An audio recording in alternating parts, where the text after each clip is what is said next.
교회여 일어나라 우리 힘차게 가사를 생각하시면서 함께 찬양하시겠습니다.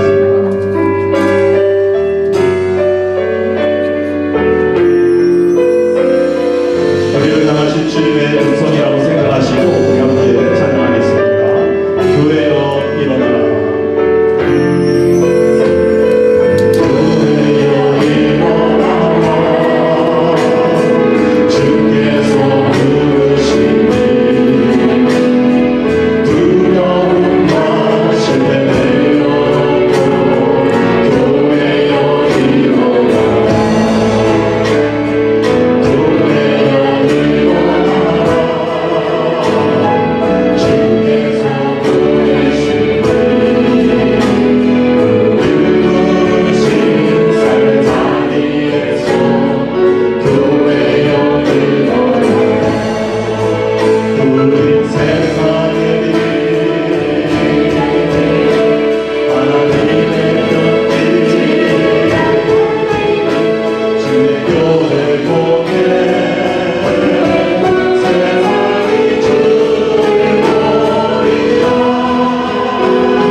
함께 불렀던 찬양입니다. 나의 하나님. 우리 함께 찬양하시겠습니다.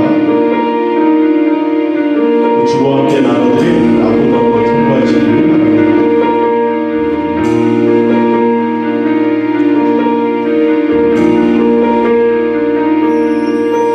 나의 사랑 너희 나의 붙잡기 하다 보석보다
임하시며 주님 알기를 주만 보기를 소망해 거룩히 사랑하는 거룩히 사랑하는 기뻐 두려운 믿음 진실 나의 하나님 완전한 사랑 찬양해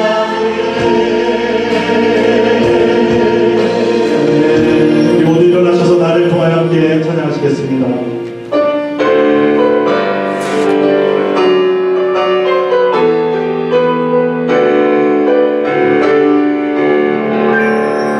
지금 서 있는 이곳에서 어디를 하루소서 내 아름다운 주님의 하늘이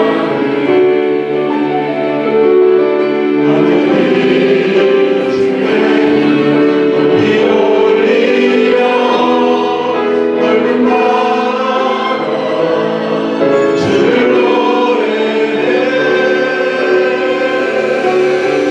모든 마음을 주여 모든 입술 주를 찬양해 천지를 만드신 하늘의 통치와 높이를 받으소서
그곳에 여호와는 나의 빛이요 나의 구원이시니 내가 누구를 두려워하리요. 여호와는 내 생명의 능력이시니 내가 누구를 무서워하리요. 군대가 나를 대적하여 진칠지라도 내 마음이 두렵지 아니하며 전쟁이 일어나 나를 치려할지라도 내가 오히려 안양하리로다. 내가 여호와께 청하였던 한 가지 일 곧 그것을 구하리니 곧 나로 내 생전에 여호와의 집에 거하여 여호와의 아름다움을 앙망하며 그 전에서 사모하게 하실 것이라. 아멘. 영원하신 빛 대신 하나님 아버지, 오늘도 은혜의 빛을 우리의 삶에 비추어 주시고 하나님을 예배하는 거룩한 자리로 인도하여 주시니 참으로 감사드립니다. 아직까지도 질기디 질긴 어두움의 죄성을 주님께서 용서하여 주시고 주님의 빛의 광선으로 비추어 주시사 저희들의 마음을 새롭게 하여 주시옵소서. 이 귀한 예배의 자리가 결코 헛되이 돌아가지 않도록 주님께서 끝까지 저희들의 모든 심령을 한 사람 한 사람 붙잡아 주시고 주님의 이름 홀로 높임을 받으시기를 성부와 성자와 성령의 이름으로 기원하옵나이다. 아멘.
함께 교독하시겠습니다.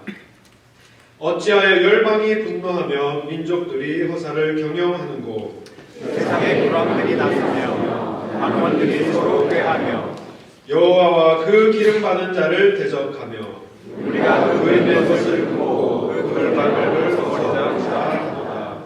하늘에 계신 자가 웃으시며 주께서 저희를 비웃으시리로다.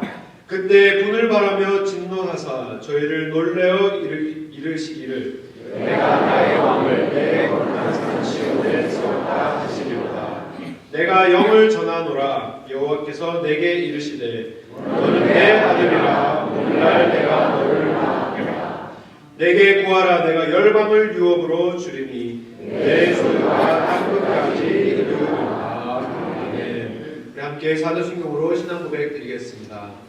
전능하사 진리를 만드신 하나님 아버지를 내가 믿사오며 그 외아들 우리 주 예수 그리스도를 믿사오니 이는 성령으로 있다 하사 동정녀 마리아에게 하시고 본도 빌라도에게 고난을 받사 십자가에 못 박혀 죽으시고 장사한 뒤 사람의 죽은 자 가운데서 다시 살아나시며 하늘에 오르사 전능하신 하느님 우편에 앉아 계시다가 저리로서 산자와 죽는 자를 심판하러 오시리라. 성령을 믿사오며 거룩한 공예와 성도가 서로 교통하는 것과 죄를 사하여 주시는 것과 몸이 다시 사는 것과 영원히 사는 것을 믿사옵나이다. 아멘. 앉으셔서 찬송가 하시겠습니다.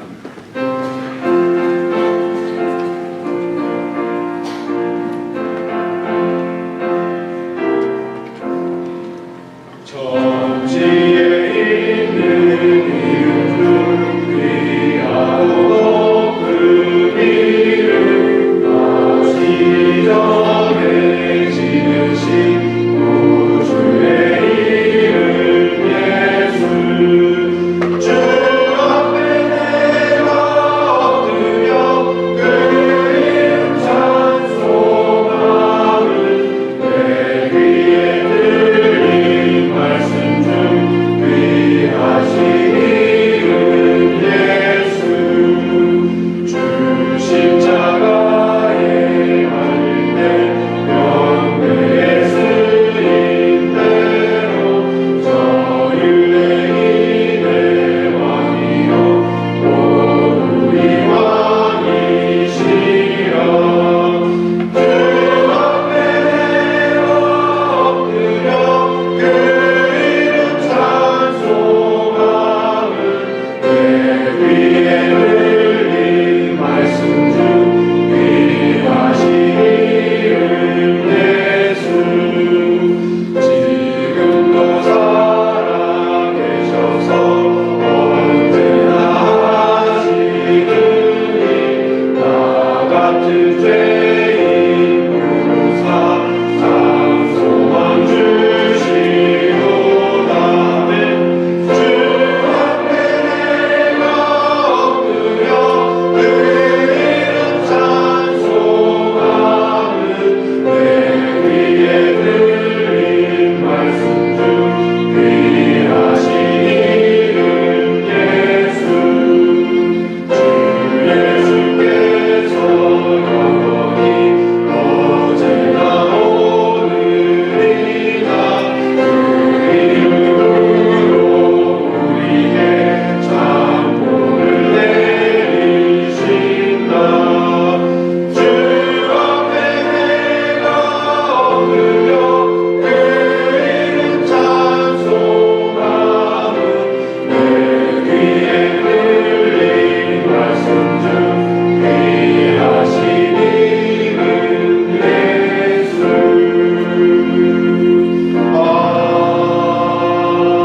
아멘.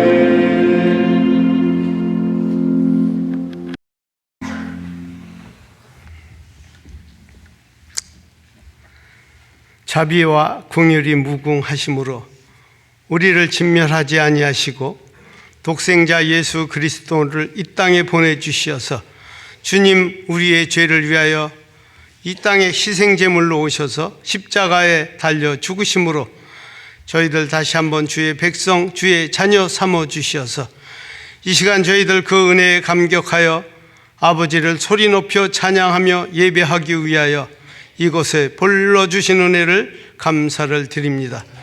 아버지 하나님, 저희들 이 시간 정말 아버지 앞에 온 정성 다해서 예배를 올리오니 흠양해 주시며 저희들에게 큰 축복의 시간 되도록 성령님 도와 주시옵소서.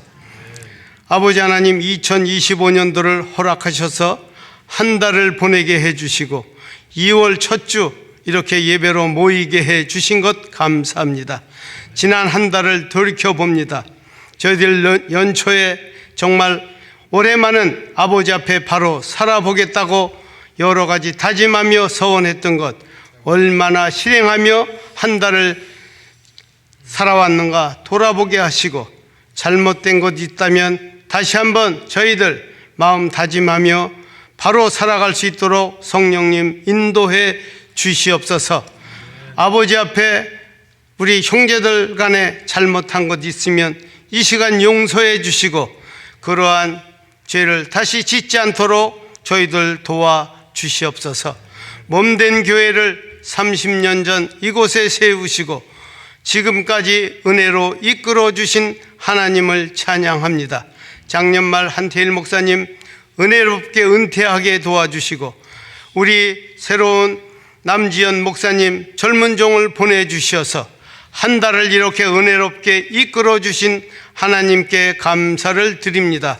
우리 남지연 목사님에게 아버지 하나님이여 능력과 지혜를 더해 주시고 무엇보다도 하나님 사랑하는 마음 더해 주시고 말씀의 권능을 주셔서 저희들을 푸른 초장으로 쉴 만한 물가로 인도하시는 좋은 목자 되게 해 주시옵소서. 우리 온 성도들 한마음 한뜻 되어 나가게 도와주시고 오로지 하나님 사랑하는 마음으로 하나님을 위하여 살아가는 백성 되게 해 주시옵소서. 아버지 하나님, 우리의 어린 자녀들을 위해서 기도합니다. 교회 안에서 말씀으로 바로 양육되어 자라게 도와주시옵소서. 그리하여 이 어지러운 세상에 물들지 않게 도와주시고 좋은 제목으로 자라 장차 하나님 앞에 귀하게 쓰이는 우리 어린 자녀들 되도록 도와주시옵소서.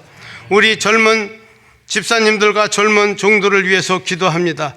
아버지 하나님, 그들에게 정말 축복해 주시고 젊었을 때에 건강했을 때에 재주 있을 때에 정말 교회를 위하여 충성하게 도와주시고 자기들에게 정말 큰 사명감이 있음을 깨닫게 도와주셔서 감사함으로 교회 일에 충성할 수 있도록 다시 한번 우리 젊은 종들을 축복해 주시옵소서. 아버지 하나님, 연로하신 우리 소망의 어르신들 노년에 건강하게 도와주시고 아프지 않게 도와주시며 아버지 하나님, 자녀들에게 효도받게 도와주시고 정말 살아생전 하시는 모든 기도의 제목이 다 이루어져 큰 은혜를 맛보며 기쁨으로 살아가게 도와주시옵소서. 아버지 하나님, 저희들 말씀 가운데 배웠습니다. 저희들 각자에게 귀한 달란트를 주셨다고 했습니다. 그것을 아버지 하나님이여 자기 재주로 자기 능력으로 감당하는 것이 아니라 정말 성령의 9가지 열매, 정말 사랑, 희락, 화평, 오래 참음, 자비, 양성, 충성, 온유, 절제, 이러한 열매를 많이 맺어서 그 열매로 감당하라고 했습니다.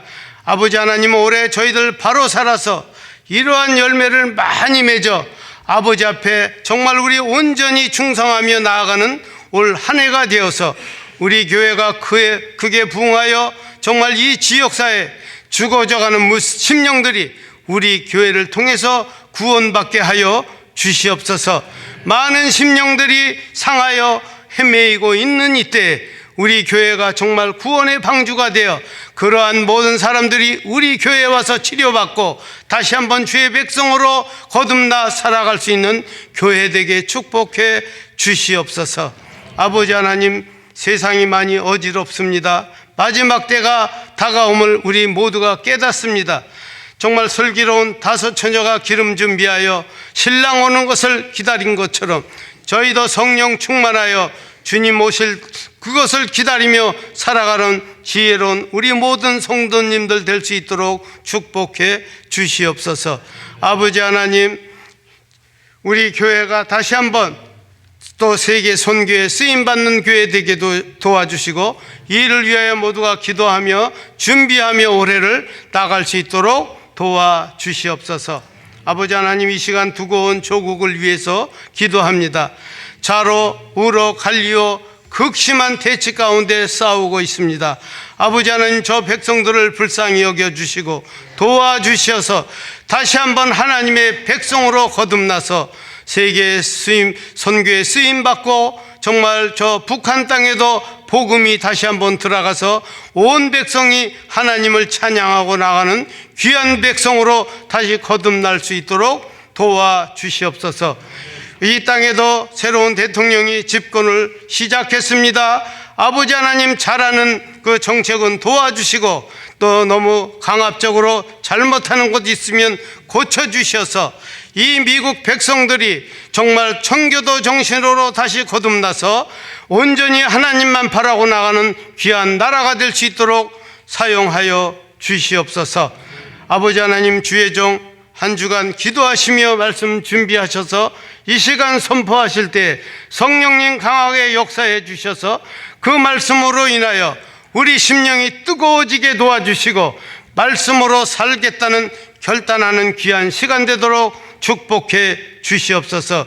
글로리아 찬양대 귀한 찬양을 들고 섰습니다. 아버지, 그 찬양을 들어 흠양해 주시며 특별히 지휘자 너무 아픈 가운데 있사오니 불쌍히 여기시고 도와주셔서 잘 감당해 나가서 좋은 의사 만나 잘 치료받아 나 함께 예배할 수 있도록 은혜를 베풀어 주시옵소서. 예배를 위하여 수고하는 모든 손길들 축복해 주시며 정말 예배 후에 있을 친교회도 주님 함께 해 주시며 우리가 함께 음식을 나누며 귀한 사랑 나누는 귀한 시간 되게 해 주시옵소서. 오직 주님만 영광 거두어 주시옵소서. 감사하며 예수님의 이름으로 기도 올리옵나이다. 아멘. 아멘.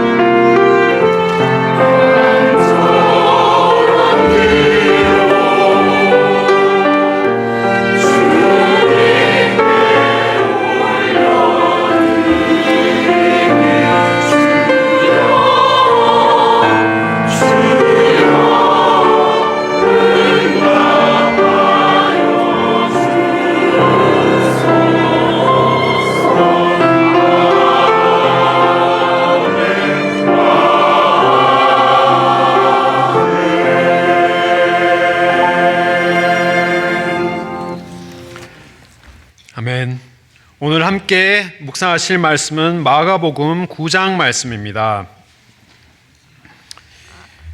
2월부터 우리가 다시 함께 마가복음을 함께 묵상하면서 예수님의 행적에 대해서 우리가 말씀을 통해 살펴보며 또 많은 은혜 받기를 원합니다. 마가복음 9장 말씀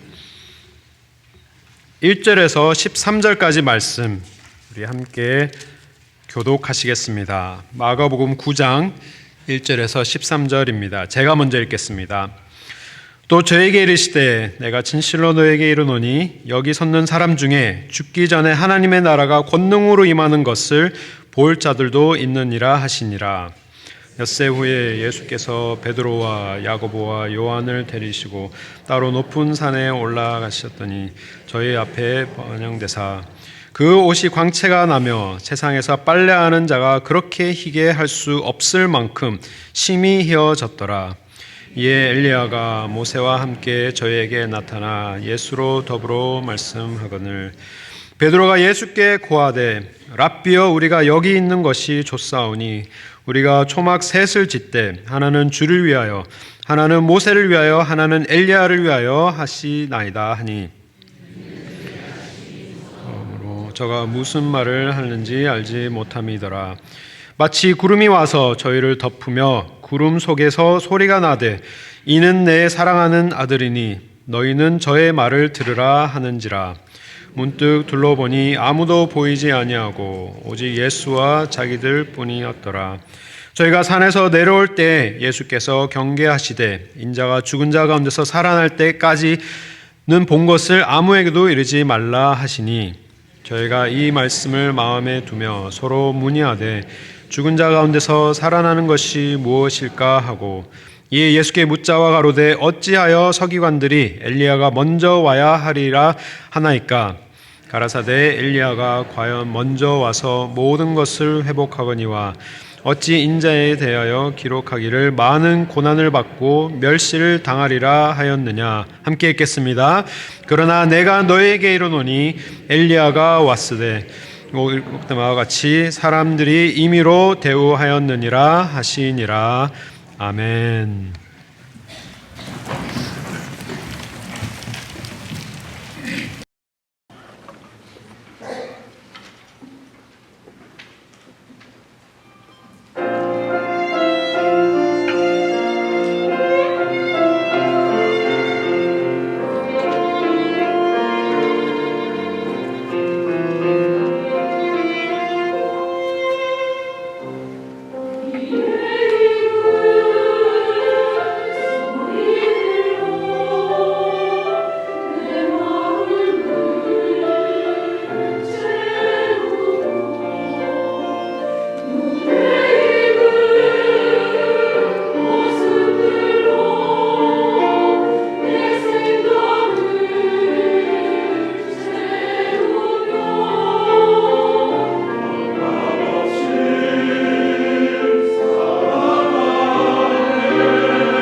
감사합니다. 우리 좌우에 계신 분들과 너무 잘 오셨습니다. 우리 서로 인사 나누시며 환영하실까요? 감기 걸리신 분들도 많이 계셨고 또 오랜만에 오신 분들도 많이 계신데 환영합니다. 우리 작년에 우리 마가복음 8장까지 우리가 함께 묵상하였고 이제 올해 우리 다시 한번 이어서 마가복음을 통하여서 예수님의 행적에 대해서 우리 함께 묵상하기를 원합니다. 대부분의 줄거리는 우리가 학교에서 배웠듯이 도입부, 전개, 절정, 그리고 하강 행동과 이게 결말 등으로 이렇게 단계가 있듯이 예수님과 제자들의 사역도 마찬가지였습니다. 8장을 보면 이 제자들과 예수님과의 사역이 절정에 도달하였음을 우리가 볼 수 있는데 그 절정이 무엇이었느냐? 바로 제자들의 입술에서 예수 그리스도를 향한 올바른 고백이 나온 것이 제자들과 예수님과의 사역의 절정이었습니다. 그래서 제자들의 입에서 나오는 고백은 이러하였습니다. 8장 마지막 부분에 나왔듯이 베드로는 성령님의 도우심을 받아서 8장 29절에 베드로가 대답하여 가로되 주는 그리스도시니이다 라고 고백을 하게 됩니다. 정말 많은 사람들이 나를 어떻게 생각하느냐라고 물으셨을 때 제자들이 예수님은 다른 분도 아니고 선지자도 아니고 오직 그리스도라는 말은 그들이 오랫동안 기다려왔던 메시아를 뜻하는 것이죠. 그래서 예수님을 올바로 보게 되는 것입니다. 그래서 예수님께서 제자를 삼으시는 그 제자 삼는 사역에 어떻게 보면 최고의 절정을 이루신 것이죠. 제자들이 예수님을 올바로 보기 시작하였습니다. 그러면서 그 고백을 익투스의 고백이다라고 하여서 그 초성을 따서 예수 그리스도는 하나님의 아들 구세주, 이 고백을 함으로써 제자들이 어떻게 보면 굉장히 엑사이팅한 그런 순간에 도달을 하였습니다. 이제 하나님의 나라가 점점 세워지는 것 같고 이제 제자들이 참된 제자가 된 것 같고 이제는 조금 있으면 예수님께서 정말 영광으로 로마 제국을 이제 무너뜨리시고 정말 아름다운 하나님의 나라를 회복하시겠다, 그런 소망이 가득 차고 있었던 순간입니다. 그렇기 때문에 이 올바른 고백, 인간이 인간의 입으로서 할 수 있는 최고의 고백, 예수 그리스도는 하나님의 아들이시요 우리의 구세주이십니다 라고 고백하는 그 고백이야말로 제자가 할 수 있는 가장 아름다운 모습입니다. 영적으로 인간이 할 수 있는 최고의 고백을 한 후에 예수님의 사역은 이제 새로운 방향으로 이어집니다. 그래서 절정으로 이렇게 올라갔다가 어떻게 보면 하강하는 다른 방향으로 사역이 이어지는데 그 사역이 마가복음 8장 31절에 소개가 됩니다. 그래서 29절에 베드로가 그렇게 놀라운 고백을 한 바로 후에, 어떻게 보면 바로 직후에 예수님께서 이렇게 말씀하십니다. 31절에 비로소 저희에게 가르치시되 라고 하시면서 특정한 가르침을 새롭게 시작을 하십니다. 그 가르침이 무엇이었느냐?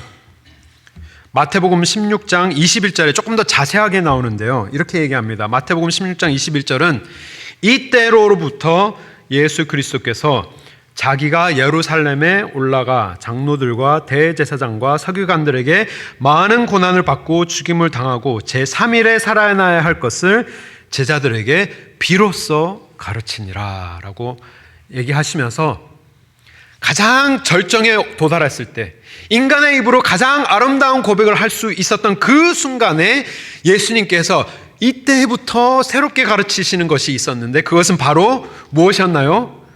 십자가의 길을 가르치시기 시작하셨습니다. 이때로부터, 그리고 비로소 가르치시니, 이때까지는 한 번도 가르치시지 않으셨던 십자가를 예수님께서 소개하십니다. 베드로와 제자들에게 나는 이제 곧 예루살렘에서 죽임을 당하고 3일 후에 살아날 것이야 라고 가르치니까 베드로가 어떻게 했습니까? 정말 입이 앞서는 베드로가 먼저 나가서 예수님을 붙잡고 한글 성경으로는 이렇게 간하였다라고 합니다. 8장 32절에 예수를 붙들고 간하매라고 하지만 그 표현이 영어 표현으로는 Peter rebuked Jesus라고 해서 예수님을 이렇게 호통치는, 예수님을 향하여서 이렇게 그렇게 하시면 안 됩니다라고 이렇게 지적을 하는 장면이 나타납니다. 그러면서 예수님께서 말씀하시기를 도리어 이렇게 혼을 내시면서 사단아 물러가라 하시면서 이제 베드로를 꾸짖으시죠. 상상을 한번 상상해 보시기 바랍니다. 제자들이 정말 기가 막힌 그런 기대감으로 예수님을 따랐고 나를 스승으로 삼았으며 나의 랍비로 삼고 이제는 정말 올바른 고백으로 메시아를 우리가 모시고 있었구나 깨닫는 그 순간에 이제는 우리의 모든 그러한 사역들이 1장부터 8장까지 해왔던 우리의 모든 사역들이 정말 보람되었고 이제는 하나님의 나라가 어느 정도 이렇게 건설이 되어가는 것 같고 이제 조금 있으면 우리가 이제 예수님과 한 자리 이렇게 서로 나눠 가지면서 이렇게 예수님과 함께 이 땅을 다스릴 그러한 기대를 하면서 기뻐하고 있었던 찰나에 예수님께서 나는 예루살렘에 가서 십자가에서 죽을 거다 말씀을 하신 그 이야기를 듣고 어떠한 마음이 들었을지 한번 상상해 보시길 바랍니다. 어떻게 보면 정말 억장이 무너지는 것과 같고 그리고 또 정말 자기가 이루어내고 있었던 정말 열심히 하였던 그 모든 것들이 산산조각이 나는 것과 같은 그러한 절망을 느꼈을 거라 생각이 됩니다. 여러분 같으시면 어떠시겠습니까? 예수님을 처음 믿었을 때 그 감사와 은혜가 벅차올랐던 순간들이 신앙생활을 하면 할수록 예수님을 따르면 따를수록 예수님의 십자가와 가까워지면 가까워질수록 노력을 하면 노력할수록 낙심될 때가 많고 좌절될 때가 많으며 예수님을 따르는 그 길이 버겁고 무거울 때가 많지 않으십니까? 저는 비록 모태신앙으로 믿는 가정에 태어났지만 정말 우여곡절 끝에 25살이 돼서야 하나님을 인격적으로 만났습니다. 하나님께서 저를 만나주신 거죠. 저를 만나주시고 삶의 정말 어두운 곳에서 저의 무너져간 그런 모든 자아들을 정말 하나님께서 불쌍히 여기시고 나의 자아가 나의 삶 속에 있는 것이 아니라 하나님에게 있음을 제가 깨닫고 정말 하나님을 믿으면서 다시 정말 주님을 따르겠습니다라고 많은 고백을 하면서 많은 눈물을 흘렸던 기억이 있습니다. 정말 삶의 밑바닥에서 다시 한번 하나님께서 주신 나의 인생, 단 하나의 인생을 오직 주님을 위해서 살겠습니다라고 고백을 하면서 사역자의 길을 시작을 하였습니다. 그렇지만 목회를 하면 할수록 정말 어려움이 너무나도 많았고 또 사역을 하면 할수록 또 예수님을 따르면 따를수록 정말 굉장히 많은 힘든 일들이 있으면서 좌절할 때도 많았고 정말 이것을 어느 한순간에는 정말 다 내려놓았던 때도 있었습니다. 그때 지금 목회가 이렇게 힘든 것을 그때라도 알았으면 내가 이 길을 다시 택했을까라고 생각이 들 만큼 힘들 때가 많았습니다. 정말 디프레션도 살짝 왔었고요. 정말 대인기피증과 함께 정말 모든 것이 어려울 때도 있었지만 그렇게 될 때 우리가 어떻게 해야 할까요? 우리의 인생에서 주님을 믿지만 어려움을 당하고 낙심하면서 살 소망조차 없을 때 우리가 어떻게 해야 할까요? 사실 이 제자들이 처해 있는 이 마가복음 8장과 9장 딱 이 사이 하나님을 향해서 예수님을 향해서 가장 아름다운 고백을 하고 예수님께서 새로운 사역의 길을 쫙 이렇게 알려주신 그 절망 속에 정말 자신의 하나님의 나라가 뒤죽박죽 다 섞여 있는 이 시점에서 오늘 우리가 만나는 9장의 하나님은 낙심하고 괴로워하고 슬퍼하는 제자들을 그 자리에 내버려 두지 아니하시고 친히 그들을 이렇게 세워주시고 위로하시며 격려하시며 회복하시는 하나님을 우리가 만날 수 있습니다. 하나님께서는 우리를 좌절 속에 내버려 두지 아니하시는 하나님이십니다. 믿으십니까? 하나님께서는 우리를 끝까지 포기하지 아니하시고 우리를 끝까지 그와 함께 주님과 함께 십자가의 길을 온전히 걷기를 원하시고 그러하기를 기뻐하십니다. 그러하기 위하여서 제자들에게 놀라운 위로의 선물을 허락하십니다. 하나님께서 어떻게 낙심한 주의 백성들을 위로하셨느냐? 첫 번째, 낙심한 주의 백성들을 예수님의 영광의 모습으로 회복시키십니다. 예수님의 영광의 모습을 보여주시면서 그들을 회복시키십니다. 낙심한 제자들에게 말씀하십니다. 1절 말씀을 보면 또 저에게 이르시되 내가 진실로 너에게 이르노니 여기 섰는 사람 중에 죽기 전에 하나님 나라가 권능으로 임하는 것을 볼 자들도 있느니라 하시니라 라고 위로하십니다. 그들은 분명히 하나님의 나라를 위하여서 살아왔습니다. 예수님께서 사역을 시작하실 때 하나님 천국 복음을 전하시면서 하나님의 나라를 기대하게 하셨습니다. 그러면서 온갖 상상을 하였지요. 잘못된 상상이기도 하였지만 하나님의 나라를 상상해 왔던 제자들에게 십자가라는 것은 하나님의 나라가 무너지는 상징이었을 것입니다. 그들이 쌓아왔던 모든 것이 실패하는 것이 십자가의 모습이었는데 그 절망 속에 예수님께서 뭐라고 권면하시느냐? 이 중에 너희 12명 중에 죽기 전에 하나님의 나라가 너희가 꿈꾸던 그 하나님의 나라가 영광으로 임할 것을 죽기 전에 볼 사람들이 여기 더러 있다라고 위로하시면서 격려하시는 말씀이 있습니다. 이 약속을 하시고 정확하게 6일 후에 그 약속을 지키시는 대목이 이제 2절부터 나타나는 것이죠. 예수님을 가장 가깝게 따르던 이너 서클, 핵심 멤버 베드로와 요한과 야고보를 데리고 높은 산으로 올라갑니다. 공관복음에 누가복음이 왜 산에 올라갔는지 디테일을 우리에게 제공해 주는데요. 그들이 기도하러 높은 산으로 올라갔습니다. 예수님께서 그 절망 가운데 기도하도록 인도하신 것이죠. 근데 그들이 기도하는 가운데 제자들 앞에서 말로 표현할 수 없는 놀라운 광경이 눈앞에서 펼쳐집니다. 바로 그들이 따르던 예수님, 그들의 스승이었던 랍비였던 예수님께서 하늘의 영광을 실제 몸으로 하나님의 영광이 임하셔서 눈앞에서 그 모든 영광스러운 모습이 펼쳐지며 하나님의 옷이 광채가 나며 하얗게 변하였다라고 성경은 기록하고 있습니다. 이 얼마나 놀라운 순간인지 제가 상상을 해보았습니다. 아마 그 임팩트는 이러했을 것 같습니다. 평생 동안 라디오만 들어오던 사람들이 한번 갑자기 칼라 TV로 쫙 한번 보여지는 그러한 모습이었을 것입니다. 정말 그 충격이란 정말 말로 담을 수 없는 그 광경을 눈으로 목격하면서 그 눈에 펼쳐지는 그 한 번도 보지 못하였던 그 모습들을 글로 막 기록하기 시작하는데 어떻게 표현을 하였느냐? 광채가 났다라고 얘기합니다.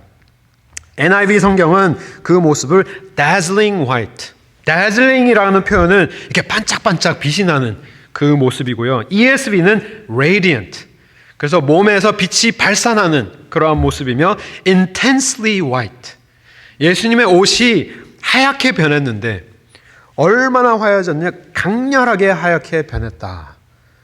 오늘 말로 표현하면 뭐 LED 라이트를 이렇게 눈앞에서 이렇게 광선을 쫙 쏘는 그런 느낌이었겠죠.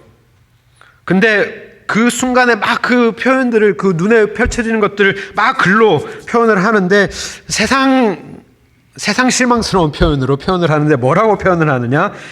세상에서 빨래하는 자가 그렇게 희게할 수 없을 만큼 옷이 심하게 하얘졌다라고 합니다. 좀 더 잘 표현을 할 수 있었을 것 같은데 빨래밖에 생각이 안 났나 봐요. 예수님의 옷이 이렇게 하얗게 변했는데 그럴 만큼 엄청나게 표백된 상태, 그리고 그 하얗게 된 것뿐만이 아니라 거기서 빛이 나는 그러한 모습을 표현하는데, 근데 이 모습이 처음 나타나는 하나님의 영광의 모습이 아닙니다. 성경 말씀을 보면 구약 성경에서도 하나님께서 임하실 때 늘 강한 빛으로 불타는 화염으로 불로 임하시는, 타오르는 불로 임하셨는데 하나님께서 아브라함에게도 그러셨고 모세에게도 그러셨고 이스라엘 백성에게도 늘 불로 강한 빛으로 그들과 함께 임하셨고 신약 시대에서도 예수님께서는 자신을 세상의 빛으로 자신을 소개하시고 또 다메섹으로 올라가는 사울에게 눈부시는 빛난 모습으로 예수님께서 임하셔서 사울이 눈이 멀 정도로 그 빛이 너무 강렬해서 눈이 멀 정도로 빛난 모습으로 임하셨으며 요한계시록에도 요한은 예수님을 이렇게 표현을 합니다. 요한계시록 1장 말씀을 보면 예수님 인자가 딱 나타나는데 그 모습을 본 순간 이렇게 막 글로 쓰는데 뭐라고 표현을 하느냐. 요한계시록 1장 13절에서 15절 말씀에 촛대 사이에 인자 같은 이가 발에 끌리는 옷을 입고 가슴에는 띠를 띠고 금띠를 띠고 머리와 털에 희기가 흰 양털 같고 눈 같으며 그의 눈은 불꽃 같고 그의 발은 풀무에 단련난 빛난 주석 같고 그의 음성은 많은 물소리 같으며. 예수님이 나타나셨는데 요한이 본 예수님은 한결같이 무슨 표현이에요? 빛나는 표현입니다. 금띠도 빛이 나고 찰랑찰랑 이게 빛이 나겠죠. 그리고 머리와 털도 하얀데 얼마나 하얗느냐. 흰 양털 같고 흰 눈 같으며 눈이 내린 눈과 같으며 그리고 그의 눈은 불꽃 같고 그의 발은 풀무에 단련된 빨갛게 달아오른 그 빛난 주석과 같고 그의 음성은 많은 물소리 같았더라. 빛난 예수님의 영광의 모습인 것이죠. 그리고 21장 23절에서 25절 말씀에도 예수님이 얼마나 빛나시는지 빛이 나시는지 그 천국에는 그 아름다운 놀라운 새하늘과 새 땅에는 새 예루살렘에는 해와 달이 비침이 쓸데가 없다. 왜냐? 예수님의 발하시는 그 빛이 너무나도 강렬하기 때문에 해도 필요 없고 달도 필요 없고 그 빛난 영광 가운데 거하는 것이 우리의 천국의 모습인 것입니다. 근데 그 빛나시는 예수님의 영광의 모습이 잠시나마 이 제자들에게 딱 이렇게 표출되시는 것입니다. 예수님께서 이 땅에 임하셨을 때 완벽한 인간으로 또 완벽한 신으로 이 땅에 오셨는데 그 하나님의 예수님의 신성이 예수님의 인성에 어떻게 보면 이렇게 절제되어 있는 모습으로 이 땅에 살아 계셨지만 이 순간만큼은 예수님의 온전한 영광이 쫙 이렇게 빛이 나는 그러한 모습입니다. 그리고 이 변하다라는 표현이 메라모르포라는 헬라어인데요. 영어로 메라모르포시스에 파생된 단어인데 생물학적으로 애벌레가 아름다운 나비로 변태하는 그러한 모습을 이렇게 메라모르포시스라고 표현을 합니다. 그 똑같은 단어가 여기 사용된 것이죠. 그래서 예수님께서 그냥 어디 잠깐 뒤로 가셔가지고 새 흰 옷 딱 입고 짠 나타나신 그런 정도가 아니라 정말 온 모습이 영광의 모습으로 다 온전하게 바뀐 모습을 표현하고 있는 것입니다. 그래서 정말 예수님이 돌아가실 것을 상상하면서 좌절하고 있는 제자들에게 하나님의 나라가 이제는 더 이상 오지 않을 거라는 그러한 실망감 속에 슬퍼하는 제자들에게 하나님의 나라와 하나님의 영광이 건재하다는 것을 눈으로 보여주신 것인 것입니다. 우리가 지치고 십자가의 무게가 나를 누를 때 주를 따르는 일이 때로는 힘들고 또 때로는 정말 다 포기하고 싶을 만큼 어렵지만 보좌에 앉으신 영광스러운 예수님의 모습을 바라보시기를 바랍니다. 하나님의 나라는 오늘도 건장하시며 하나님의 영광은 무궁하십니다. 그 예수님께서 오늘도 우리를 붙들고 계시고 오늘도 우리를 굽여 살피시며 우리가 낙심할 때 친히 위로하시는 하나님이 바로 이 예수님이십니다. 또한 예수님께서 낙심한 제자들을 어떻게 위로하셨느냐. 두 번째로는 낙심한 백성들을 성취하시는 말씀으로 그들을 회복시키셨습니다. 여기서 끝나도 충분한데 정말 제자들이 예수님이 정말 십자가에서 그냥 멸하실 분이 아니시구나 정말 시각적으로 충분히 느꼈을 텐데도 하나님께서는 거기에 그치지 않으십니다. 더 나아가서 그들에게 권면을 하시며 격려를 하시는데 더 놀라운 일들이 벌어지는데 누가 나타나느냐. 그 자리에 그 영광스러운 자리에 모세와 엘리야가 나타납니다. 이거는 상상할 수도 없는 일인 거죠. 뭐 한국 역사로 하면 정말 세종대왕과 이순신 장군이 나타나는 것 같은 정말 가장 위대한 인물들, 이스라엘 역사상 가장 중요하였던 핵심적인 인물들이 나타났는데, 모세는 누구죠? 우리가 잘 아는 모세 오경을 예수님께서 모세를 통하여서 우리에게 허락하신 그 율법을 기록한 사람이고, 엘리야는 그 하나님의 말씀을, 모세에게 주신 그 말씀을 가장 열정적으로 대변하였던 선지자가 바로 엘리야였던 거죠.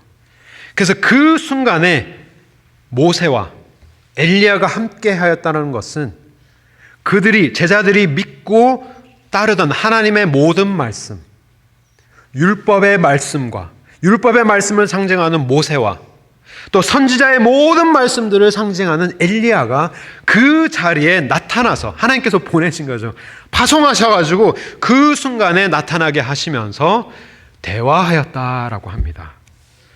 무슨 대화를 하였는지 마가복음은 기록하고 있지 않지만 우리는 확실하게 알 수 있습니다. 어떻게 확실하게 알 수 있는지 아세요?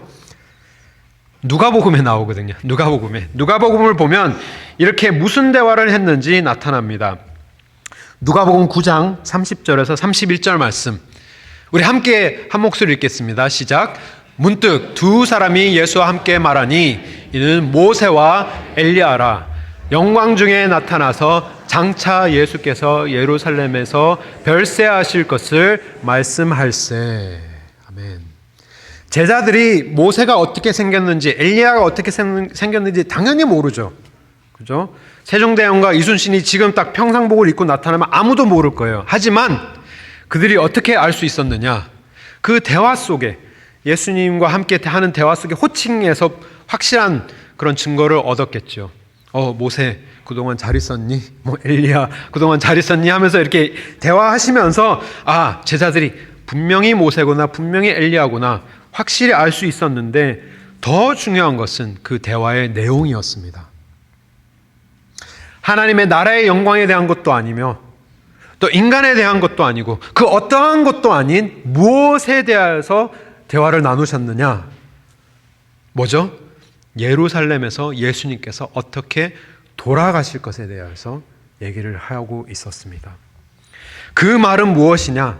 이 말이 왜 제자들에게 꼭 필요한 그러한 대화였느냐? 제자들은 분명히 이 십자가, 예수님께서 새로 이렇게 소개해 주신 그 십자가가 멸망의 십자가였을 것입니다. 죽음의 십자가였고, 그 십자가에 예수님께서 도달하시면 예수님도 죽고, 예수님을 따르는 모든 제자들도 나를 부인하고 십자가를 지고 따라오라라고 하신 그 말씀이, 우리도 십자가에 도달하면 우리도 이제 죽게 생겼는데, 끝나는 자리가 아니라 성경 처음부터 모세의 율법에서부터, 그리고 또 선지자의 모든 예언서에서도 다 함께 등장하는 십자가는 하나님의 계획 속에 있었던 하나님의 구원사의 가장 핵심적인 사건임을 말씀을 통해 알 수 있게 되었다는 것입니다. 그러하기 때문에 이 십자가가 그냥 갑자기 어디서 튀어나온 십자가가 아니라 처음부터 하나님께서는, 창세기부터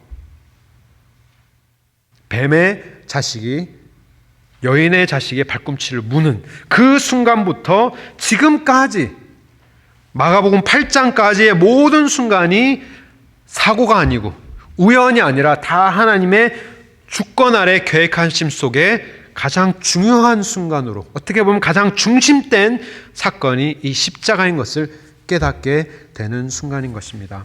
그러기 때문에 하나님께서 제자들을 위로하실 때 그 어떠한 것으로도 위로하신 것이 아니라 하나님의 말씀을 눈으로 보게 하시면서 율법을 상징하는 모세와 선지자를 상징하는 엘리야, 그래서 좌모우엘 딱 나타나서 하나님이, 예수님이 딱 중간에 서서 그 모든 말씀을 온전하게 이루어내실 그 예수님의 십자가를 깨닫게 되면서 위로를 받게 되는 것이죠. 이 십자가는 우리가 피해야 하는 십자가가 아니라 여기에 도달해야 하는 십자가구나 깨닫게 되는 것입니다. 여기서 멈춰도 제자들이 정말 기똥차게 기가 막힐 정도로 은혜를 받고 해야 할 텐데, 하나님은 낙심한 제자들을 위하여서 한 걸음 더 나아가십니다. 그 순간에 어떠한 일이 일어나느냐? 7절 말씀에 마침 구름이 와서 저희를 덮음에.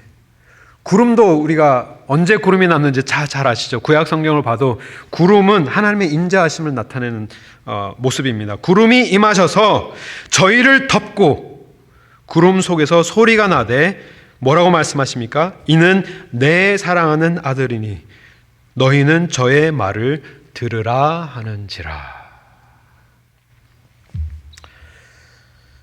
말씀, 율법의 말씀과 선지자의 말씀에 모든 말씀을 성취하시고 이루실 예수님, 그리고 하나님의 말씀이신 로고스, 진리의 말씀으로 오신 예수님께서 이 땅에 임하셔서 십자가를 지셔야 하시는 이유가 예수님으로 통하여서 모든 인류가 구원을 얻는 것뿐만이 아니라 진리로 오신 예수님께서 선포하시는 그 모든 말씀이 우리가 들어야 할 말씀이며 십자가를 향해서 달려가는 모든 제자들에게 꼭 필요한 것이 이 예수님의 말이다라고 누가 말했다고요? 모세도 아니고 엘리야도 아니고 하나님 아버지께서 친히 음성으로 들리게 하셨다라는 것입니다.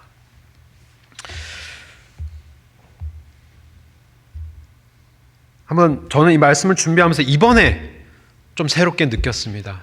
이 예수님께서 말씀을 맺겠습니다.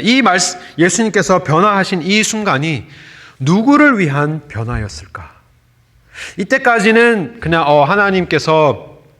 예수님께서 이제 십자가를 지셔야 하는데 그 십자가를 지시기 전에 이렇게 잠깐 이렇게 플렉스 하시는, 이렇게 좀 자랑하시는, 쇼오프 하시는 그런 순간인가? 그게 정확한 목적을 몰랐지만 사실은 별로 필요하지 않은 그런 사건입니다. 예수님을 생각했을 때는. 예수님께서는 십자가를 지셔야 할 것을 처음부터 알고 태어나셨습니다. 말구에 태어나시면서 나는 정말 끝에는 죽어야 할 목숨을 알고 겸손하게 오셨습니다. 겸손으로 임하셔서 끝까지 겸손한 모습으로 사역하시고 겸손한 모습으로 죽으셨습니다. 다 알고 계셨고 예수님이 확인해야 하셔야 할 일은 아무것도 없었습니다. 모세도 분명히 알았습니다. 율법을 기록하면서 정말 모든 장차 오실 메시아를 향해서 그가 써내려가고 있는 것을, 성령님의 감동으로 써내려가는 것을 알고 있었을 것입니다. 엘리야도 마찬가지고요. 하지만 왜 굳이 몸으로 나타나셔서 눈으로 보여주시고 자신의 영광을 제자들 앞에 표출하시고 그것도 부족해서 오디오로, 비주얼 오디오로, 음성으로, 하나님의 음성으로 가득 채워주시며 또 모세와 엘리야의 모습으로 말씀의 완성이 예수님이시구나라는 걸 다 알게 하셨을까요? 그 목적은 딱 이 세 사람 때문이었습니다. 낙심하였던 제자들을 위하여서. 십자가를 생각하면 그냥 가슴이 칵 맥히는 제자들을 위하여서 예수님께서 이렇게 모든 것을 동원하여서 하나님의 영광과 또 하나님의 모든 구약 선조들을 동원하시고 또 하나님의 음성을 동원하시고 모든 총동원하셔서 왜 보여주셨느냐? 우리도 끝까지 그 십자가의 길을 잘 따라갈 수 있도록 위로하시면서 격려하시기 위하셔서 이 모든 변화산의 이 사건이 일어나는 것입니다.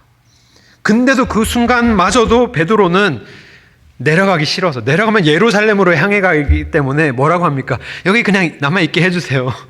내려가면 우리도 죽으니까 여기서 그냥 그냥 초막을 짓고 여기서 그냥 행복하게 살면 얼마나 좋겠습니까? 라고 얘기를 하지만 하나님께서는 우리가 예수님을 믿는 사람들이라면 예수님께서도 십자가를 향해서 다 이제 가실 텐데 우리도 동일한 마음으로 십자가를 짊어지고 끝까지 쫓아가도록 권면하시고 위로하시고 회복하시는 말씀이 오늘 마가복음 9장 말씀입니다. 사랑하는 성도 여러분, 예수님을 믿고 예수님을 따른다는 것이 결코 쉬운 일은 아닙니다. 다 아시죠? 제가 말씀 안 드려도 압니다.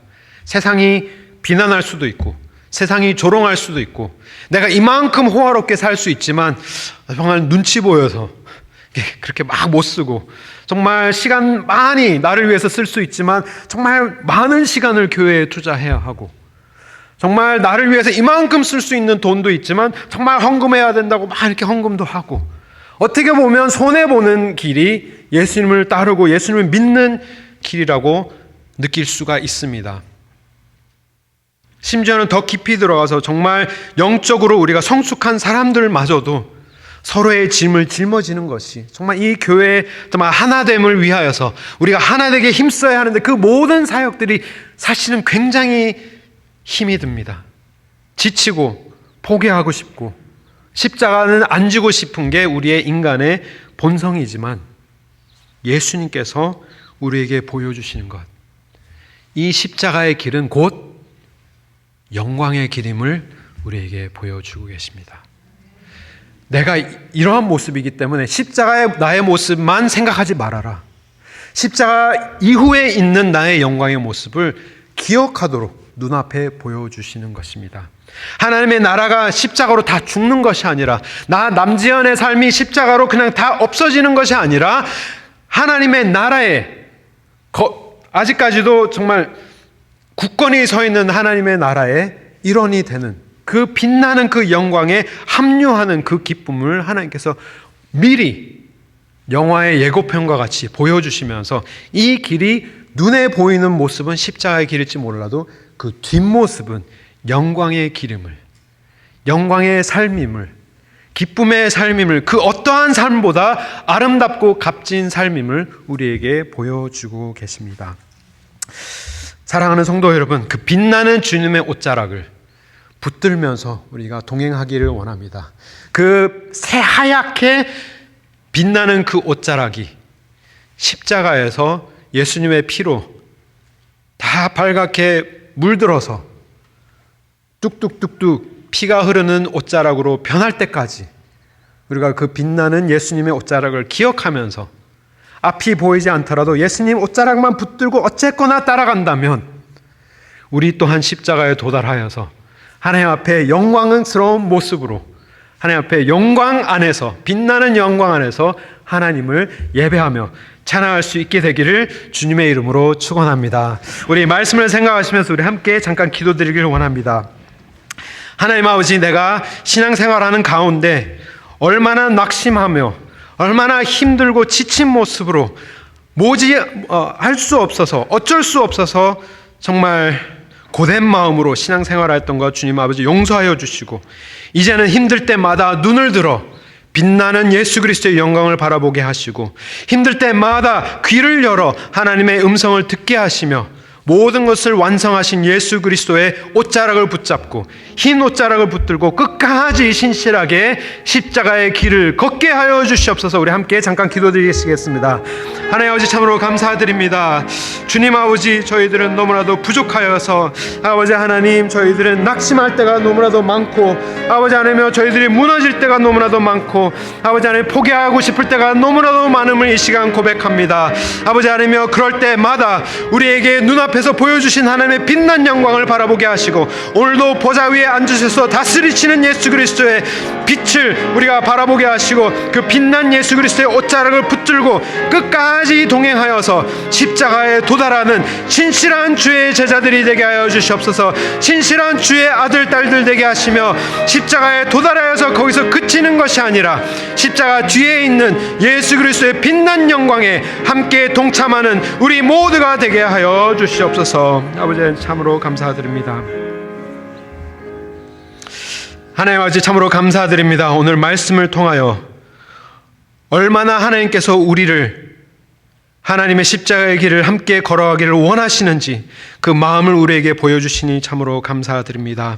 하나님께서는 우리를 포기하지 아니하시고 우리를 낙심하는 가운데 내버려 두시는 것이 아니라 끝까지 나와 함께 가자 격려하시며 눈으로 보여주시고 귀로 들려주시는 하나님의 은혜의 손길 참으로 감사드립니다. 우리가 힘들고 지칠 때마다 넘어져서 포기하고 싶을 때마다 눈을 들어 영광의 예수 그리스도를 바라보게 하시고 하나님의 음성을 매일같이 들으며 끝까지 신실한 모습으로 십자가까지 도달하였을 때 그 뒤에 있는 하나님의 영광에 동참하는 우리 가든 식구 모든 성도님 되실 수 있도록 주님 은혜 베풀어 주시옵소서.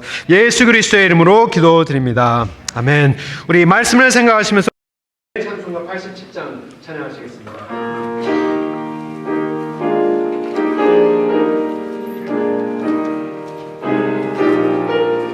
아름다운 예수님의 옷자락을 생각하면서 우리 함께 찬양하겠습니다.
예수님 옷 붙잡고 끝까지 갑시다. 우리 함께 인사 나누시겠습니다.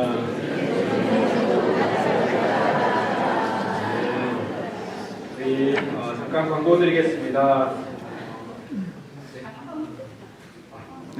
죄송합니다. 우리 헌금하는 시간.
새로 방문하신 분 소개하기 원합니다. 원더구님 어디에 계십니까?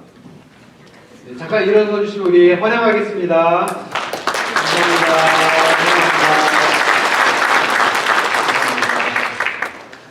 우리 오늘은 친교가 있습니다. 봉사하여 주시는 담당 구역은 13구역 1호 구역이고요. 꼭 맛있는 음식 함께 드시고 돌아가시길 바랍니다. 우리 가든교회 성경교실에 대해서 좀 많은 질문들이 있습니다. 또 이게 무엇을 누구를 위한 것인지 어떠한 교실인지 잘 모르시는 분들이 계셔서 제가 잠깐만 조금 추가적으로 설명을 드리면 저희가 6가지 교실을 저희가 개설을 했는데요. 맥시멈 12주면 딱 끝납니다. 얼마나 좋죠? 그래서 첫 번째 교실은 우리 4주 새가족반을 포함해서 이 그룹은 가든교회 사역과 또 기본 신앙을 소개하는 교실입니다. 그래서 저희 이제 오늘까지 좀 완수하신 그런 분들이 계셔서 이제 다음 주면 새가족으로 우리가 이제 환영을 할 텐데요. 이 교실도 있고 그리고 또 2021 수업은 이제 아무도 흔들 수 없는 나의 구원에서 이제 더 깊이 신앙생활을 하기 위한 아주 기초적인 하지만 꼭 필요한 그런 교실인 것 같습니다. 우리가 구원을 얻지만 그 구원의 확신을 가지고 우리가 기쁜 마음으로 섬겨야지 이 확신이 없으면 뭔가 다 불안하고 이렇게 뭔가 두렵고 그렇기 때문에 우리 임 목사님께서 인도하여 주시는 아무도 흔들 수 없는 나의 구원 제자반이고요. 이 교실은 우리 다음 주 주일부터 시작하게 됩니다. 대상은 이제 평신도와 직분자들 많이 참여해 주시기를 바라고요. 그리고 또 영어 교실도 있고 영어 교실은 오늘 시작을 하였기 때문에 제가 광고를 따로 드리지는 않습니다. 그리고 또 301 성경의 이해라는 교실도 굉장히 비슷합니다. 제가 애리조나에서 살다가 왔는데 그랜 캐니언을 낙타가 아니고 낙나기를 타고 이렇게 계곡 안으로도 들어가는 투어가 있고 헬리콥터를 타고 위로 날라서 보는 투어도 있는데 요거는 이제 헬리콥터를 타고 성경 전체를 한번 오늘 한눈으로 보면서 이거 멋있다 쭉 맥을 잡는 교실로 굉장히 귀한 것 같습니다. 그래서 임 목사님께서 이것도 인도해 주시고 이것도 깊은 신앙을 위한 기초 그리고 또 평신도와 직분자들에게 추천을 드립니다. 이 교실도 다음 주 이번 오는 주가 아니라 그 다음 주부터 시작을 하게 되고요. 이제 당나귀 타고 이제 내려가는 교실은 이제 302 이제 디모데전서 교실입니다. 사실 디모데전서뿐만이 아니라 후서와 디도서까지 같이 우리가 모아서 12주 동안 볼 텐데요. 이것은 교회 리더십을 위한 훈련 코스입니다. 그래서 직분자들과 혹은 중직자들 그리고 내가 앞으로도 아직은 아니더라도 앞으로 내가 교회를 섬기고 싶다, 리더가 되고 싶다. 어떻게 하면 하나님의 말씀 속에 올바른 모습으로 우리가 교회를 섬기며 교회를 세워갈까? 함께 말씀을 가지고 훈련받고 기도하는 교실이고요. 이거는 화요일과 목요일 이 수업도 다음 주부터 시작을 합니다. 그리고 또 마지막 코스는 저희 교단에서 제공하는 코스로 4주 평신도 선교 훈련 코스입니다. 그래서 이번 돌아오는 주부터 시작하기 때문에 오늘까지 등록하시면 50불에 등록을 하실 수 있으시고요. 제가 알아봤더니 이 수업을 평신도 선교 훈련을 하신 분이 그 다음 이제 선교 훈련을 할 때 하실 수 있는 자격이 주어진다고 합니다. 그래서 다음 어드밴스 선교 훈련을 위한 필수 코스로 교단에서 계속해서 이제 선교 훈련을 할 것 같아요. 그래서 이 코스는 온라인 코스로 줌으로 4주만 하시게 되는데 선교의 마음이 있으신 모든 분들은 적극적으로 추천을 드립니다. 목요일 저녁 7시 줌으로 하기 때문에 여기 앞으로 나가시면 여기 이렇게 신청서가 있습니다. 여기 사인업을 하셔서 그 통에 넣어주시면 제가 등록하시는 것 도와드리도록 하겠습니다. 그리고 사역팀 광고, 차량팀 광고와 그리고 재정부 광고 여기에 지난주에 드렸던 대로 많은 자원봉사자들이 필요합니다. 그래서 많이 도와주시기를 부탁드리고 또 파킹장이 새로 오신 분들이 쓰기가 굉장히 어려우시다고 하세요. 그래서 최대한 우리 교회 성도님들은 저희들이 최대한의 하워드 하이스쿨 주차장을 이용해 주시면 새로 오신 분들이 불편함 없이 많이 사용하실 수 있도록 그리고 또 차량을 운영하여서 많은 분들을 픽업해서 함께 예배 자리에 모이실 수 있도록 또 주차 봉사나 이제 차량 봉사로 섬기실 분들 나이 제한 없이 다 박요셉 집사님에게 신청을 해주시면 감사하겠습니다. 그리고 재정부도 이제 헌금 내역 필요하신 분들 픽업해 가시면 되시고, 신청하시려면 이 QR코드를 사용하셔서 신청하시면 됩니다. QR코드 어떻게 사용하는지 모르시면 옆에 분에게 물어보시면 아주 친절하게 가르쳐 주실 거예요. 너무나도 쉽습니다.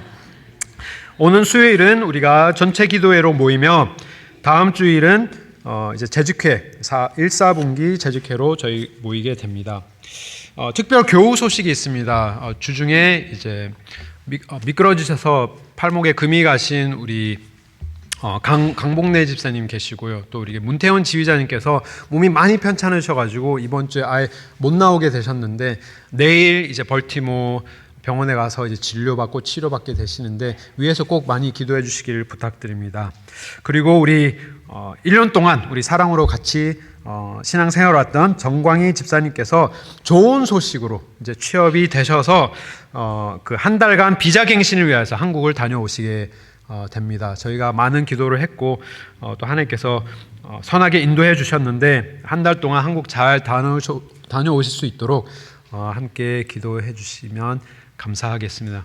우리 집사님 잠깐만 일어서 주시면 우리 그래도 누군지는 알아야 되니까 그래서 뭐 혹시라도 모르신 분 계세요. 우리 감사합니다. 잘 다녀오시고 우리가 위해서 기도하겠습니다. 네. 우리 함께 일어나셔서 우리 주의 기도로 찬양하고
걸어가신 십자가의 길을 저희들도 함께 걸어가기를 다짐하는 이 예배 시간에 은혜 베풀어 주시니 감사합니다. 여러분들 힘들고 낙심되더라도 예수님의 옷자락을 붙들고 그 영광스러우신 그 모습을 우리가 기억하며 하나님의 말씀을 사모하면서 끝까지 완주할 수 있는 믿음 허락하여 주시옵소서. 하나님께서 베풀어 주신 많은 것들 작은 예물로 드렸습니다. 주님께서 기뻐 받아주시고 저희들의 삶과 저희들의 가족과 저희들의 교회 모두 하나님 앞에 드리오니 주님께서 하나님의 영광만을 위하여서 사용하여 주시옵소서. 이제는 예수 그리스도의 은혜와 하나님 아버지의 사랑과 성령님의 인도하심이 이제는 하나님의 영광만을 위하여서 십자가까지도 달게 지며 주님을 닮아가기를 사모하는 모든 성도님들 위해, 그리고 또 전지사님과 문태현 지사님과 또 아프신 많은 성도님들 위해, 그리고 함께 선교하고 있는 많은 선교사님들 위해, 가족교회 위해 영원히 함께 하실지어다.